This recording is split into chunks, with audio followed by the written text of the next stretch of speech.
ल साथीभाइ हो अहिलेको चाहिँ एकदमै चलेको मोडर्न योगा चाहिँ कसरी गर्नु पर्दो रहेछ भन्ने कुरा चाहिँ हाम्रो जापानमा बस्ने चाहिँ माइलाडन दाजुले चाहिँ सिकाउँदै हुनुहुन्छ हैन। ल हामी पनि सिकौँ है।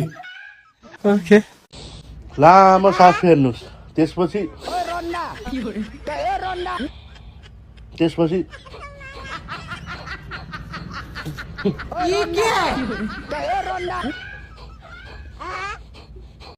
भनेपछि अहिलेको चाहिँ यो भ्यागुते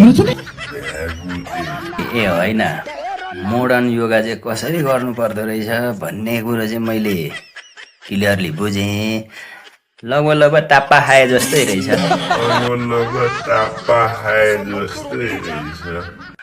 होइन।